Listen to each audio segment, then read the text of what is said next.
Hi guys, कैसे आप सब लोग। आज का जो अपना टॉपिक है वो है basic drugs use in daily life. अपनी डेली लाइफ में कौन कौन से ड्रग्स नॉर्मली यूज होते हैं।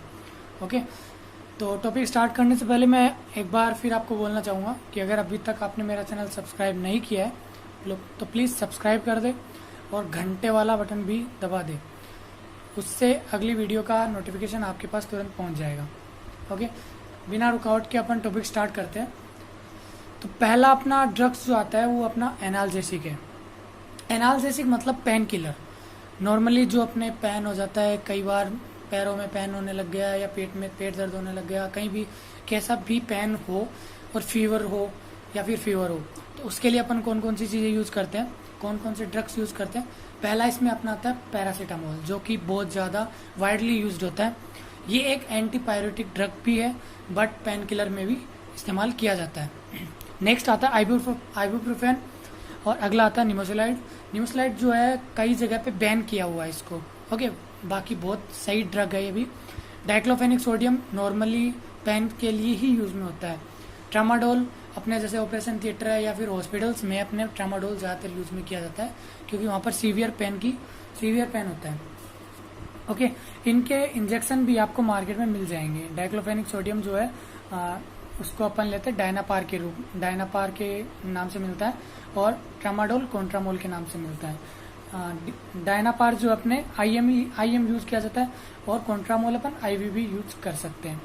ओके, नेक्स्ट ड्रग नॉर्मली जो अपने यूज होता है वो आता है proton pump inhibitors. Proton pump inhibitors मतलब जिसकी गैस्ट्रिक एक्टिविटी ज़्यादा हो, गैस्ट्रिक वगैरह की प्रॉब्लम हो, तो उसके लिए यूज किया जाता है पेंटाप्रोजोल, ओमेप्राजोल एंड रेपेप्राजोल। ओके, फिर आता है एंटासिड के लिए। एंटासिड मतलब किसी की एसिडिटी हो रही हो, जिसको अपने नॉर्मली इनो का ऐड आता है तो इनो भी लिया जाता है। इनो अगर काम नहीं चले, इनो से ज़्यादा एसिडिटी हो तो रेंटिडिन और sucralfate. Okay, now another is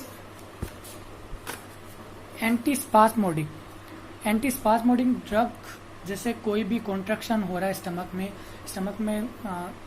stomach pain जो है पेट दर्द के लिए नॉर्मली यूज किए जाते हैं, जिसमें पहला आ गया डोर्टावेरिन, डाइसाइक्लोमाइन और मेफेनिक एसिड।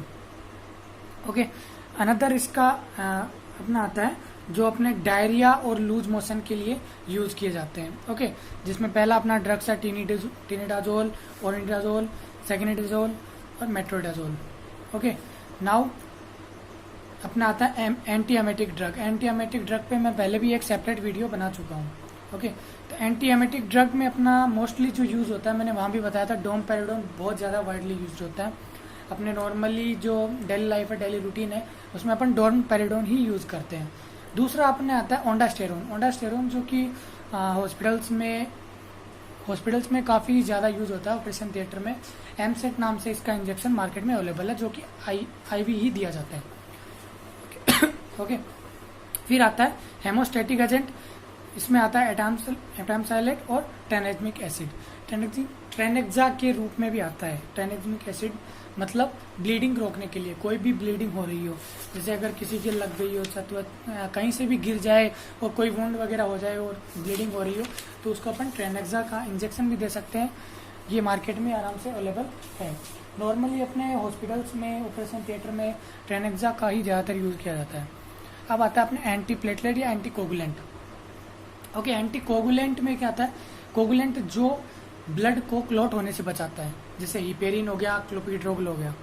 ओके, नाउ कफन कोल्ड के लिए बहुत ज़्यादा यूज किया जाता है। यहाँ पे आपको दो ड्रग्स के मैं नाम बता देता हूँ, एम्ब्रोक्सोल और ब्रोमेक्सिन। ओके, और अब आता है अपना सेडेटिव ड्रग्स जो किसको दिए जाते हैं, वो स्लीपिंग पर्पज के लिए दिया जाता है, जिसको नींद नहीं आती हो उसके लिए दिए जाते हैं। एटाजोलाम हो गए, मिडाजोलाम हो गए, बट ये ज़्यादा थोड़े हैवी हो जाते हैं।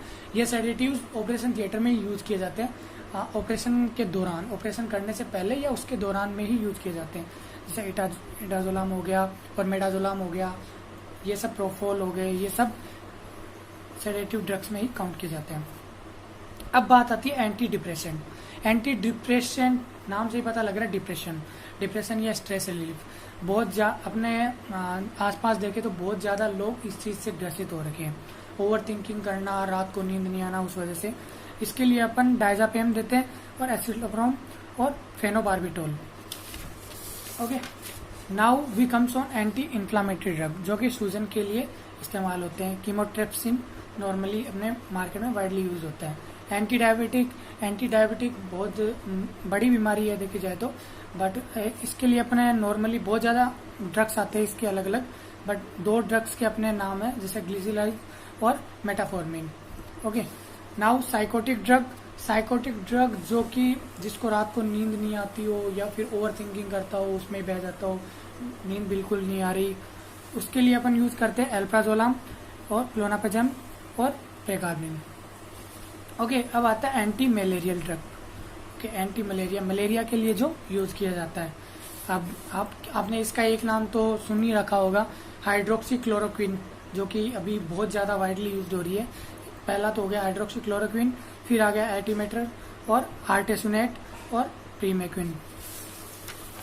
ओके, तो अब आते हैं एंटीबायोटिक्स में। एंटीबायोटिक्स क्या काम करते हैं? नॉर्मली बैक्टीरिया को किल करने का काम करते हैं, जैसे अपने सिफेक्जिम हो गए, ऑगमेंटिन हो गया और एमोक्सिलिन हो गए। ओके, अब आता है कोई भी अगर वुंड हो जाए, कोई भी अपने चोट घर में लग जाए, तो उसके लिए अपने को क्या करना चाहिए? नॉर्मली सीधा है, बीटाडीन आती है इसकी, बीटाडीन से वॉश कर लो और फिर आप ड्रेसिंग कर सकते हो। बीटाडीन हो गया, डिटोल हो गया। फॉर हाई फीवर, ज्यादा अगर फीवर हो रखा है तो पैरासीटामोल यूज में लेते ही है, अगर फिर भी नहीं हो रहा तो आप डोलो भी यूज कर सकते हैं। डोलो 650 mg जो कि डेंगू वाले पेशेंट को खासकर दी जाती है। ओके, डोलो हो गया, सूमो हो गया और पैरासीटामोल हो गया। तो गाइज ये थी आज की अपनी छोटी सी वीडियो। आई होप आपको वीडियो अच्छी लगी होगी। अगर आपको वीडियो अच्छी लगी है तो लाइक करें, शेयर करें और कमेंट जरूर करें। ओके, और अगर अभी तक आपने मेरा चैनल सब्सक्राइब नहीं किया तो प्लीज इसे सब्सक्राइब कर दे और बेल आइकन को भी दबा दें। Thank you so much for watching this.